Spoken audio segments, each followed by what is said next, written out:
It was a perilous time in the United States of America. Our discourse had become a sewer, so vile, so venal, so filled with hate and division that certain subjects dare not be raised at family gatherings. There was a crime epidemic no one knew how to contain. Civil unrest no one knew how to control. We were a nation racked by a war no one knew how to stop. I was a 13-year-old farm boy. My father was a hard-driving, hard-working farmer who expected me to do chores before and after school. He was a voracious reader who expected me to be well-read.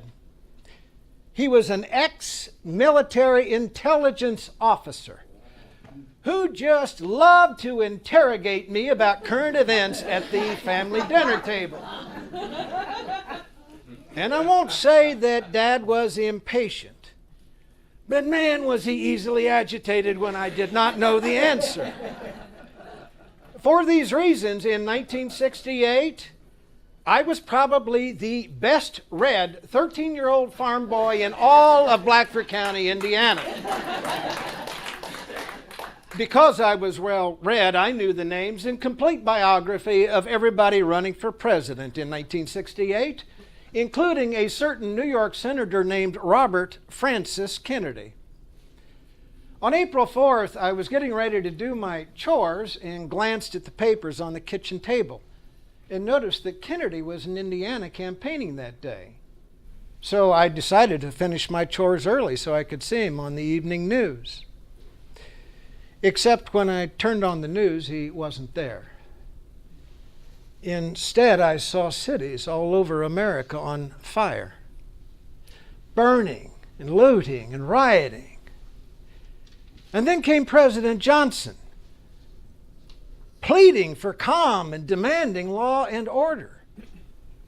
And finally, halfway through the newscast, there was Robert Kennedy, standing on the back of a flatbed truck in what was then called the ghetto of Indianapolis, surrounded by a sea of horrified faces as he told them that Dr. Martin Luther King had been killed. Kennedy spoke of the pain of losing his brother to an assassin's bullet. He asked that the people of Indianapolis not respond to violence with violence, but to instead peacefully honor, remember, and celebrate the life of Dr. King.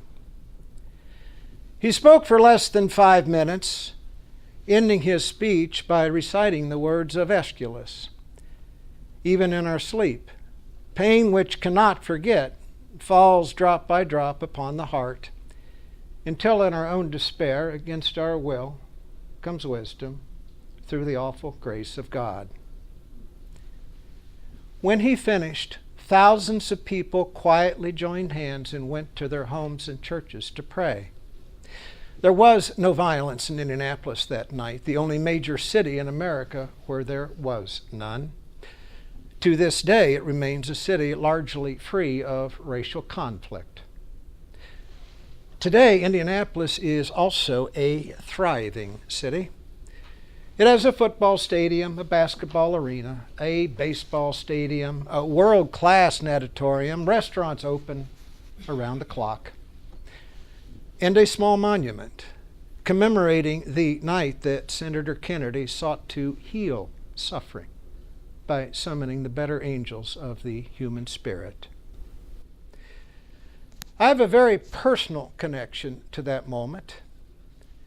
It was the first time in my life that I had ever seen the raw power of words.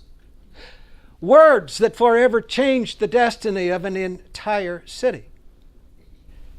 Words that forever altered my personal and professional journey.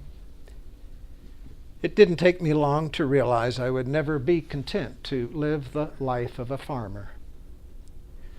That I had to be near that great stage of discourse and democracy.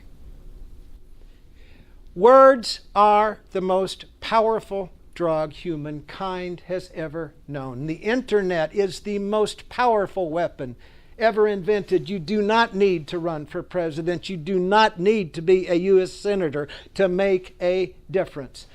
It has never been easier to right a wrong, to advance a cause, to correct an injustice, to lead a movement.